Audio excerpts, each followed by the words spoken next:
नमस्ते दोस्तों, आप सभी का भारतीय संस्कृति में आपका स्वागत है। मैं आपका दोस्त छोटू कुमार। आज जानेंगे बिरसा मुंडा के बारे में।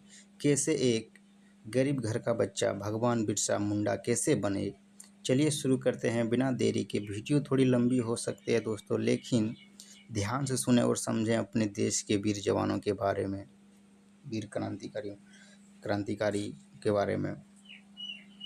19वीं शताब्दी के अंत में अंग्रेजों ने कुटिल नीति अपनाकर आदिवासियों को लगातार जल, जंगल, जमीन और उनके प्राकृतिक संसाधनों से बेदखल करने लगे। हालांकि आदिवासी विद्रोह करते थे, लेकिन संख्या बल में कम होने एवं आधुनिक हथियारों की अनुपलब्धता के कारण उनके विद्रोह को कुछ ही दिनों में दबा दिया जाता था। यह सब देखकर बिरसा मुंडा विचलित हो गए और अंततः 1895 में अंग्रेजों की लागू की गई जमींदारी प्रथा और राजस्व व्यवस्था के खिलाफ लड़ाई के साथ साथ जंगल जमीन की लड़ाई छेड़ दी। यह मात्र विद्रोह नहीं था दोस्तों, यह आदिवासी अस्मिता, स्वायत्तता और संस्कृति को बचाने के लिए संग्राम था। पिछले सभी विद्रोह से सीखते हुए बिरसा मुंडा ने पहले सभी आदिवासियों को संगठित किया, फिर छेड़ दिया अंग्रेजों के खिलाफ महाविद्रोह, जिनका आज तक सब कोई जानते हैं, जिनका नाम था उलगुलान। आदिवासी पुनरुत्थान के जनक बिरसा मुंडा। धीरे धीरे बिरसा मुंडा का ध्यान मुंडा समुदाय की गरीबी की ओर गया। आदिवासी का जीवन अभावों से भरा हुआ था और इस स्थिति का फायदा मिशनरी उठाने लगे और आदिवासियों को ईसाईयत के पाठ पढ़ाते थे। कुछ इतिहासकार कहते हैं कि गरीब आदिवासियों को यह कहकर बरगलाया जाता था कि तुम्हारे ऊपर जो गरीबी का प्रकोप है वह ईश्वर का है, हमारे साथ आओ, हम तुम्हें भात देंगे, कपड़े भी देंगे। उस समय बीमारी को भी ईश्वर प्रकोप से जोड़ा जाता था। हालांकि इस प्रकार से ही आदिवासी को, सीधे साधे को अपने जाल में अंग्रेज चुंगल में फंसा लेते थे।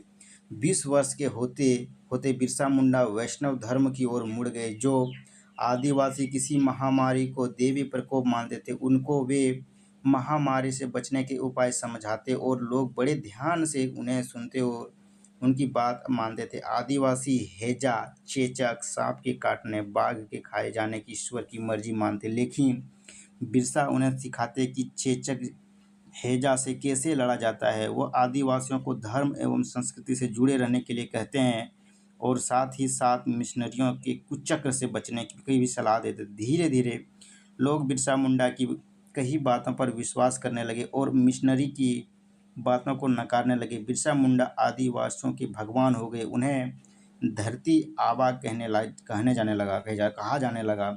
लेकिन आदिवासी पुनरुत्थान के नायक बिरसा मुंडा अंग्रेजों के साथ साथ अब मिशनरियों की आंखों में भी खटकने लगे थे। अंग्रेज एवं मिशनरियों के अपने मकसद में बिरसा मुंडा सबसे बड़े बाधक लगने लगे। भगवान बिरसा मुंडा की वीरता और संघर्ष से काफ़ी प्रभावित होकर धरती आबा फिर फिल्म बनाने की पूरी तैयारी कर ली गई है। साल 2024 के मार्च महीने में भगवान बिरसा मुंडा के गांव उली हाथों से फिल्म की शूटिंग शुरुआत करने की बात कही गई है। इसी प्रकार के वीर क्रांतिकारी के बारे में जानने के लिए इस चैनल को लाइक, सब्सक्राइब और अपने दोस्तों के साथ शेयर करना ना भूलें। साथ में ये वीडियो आपको कैसा लगा कमेंट में ज़रूर बताएं। जय हिंद, जय भारत।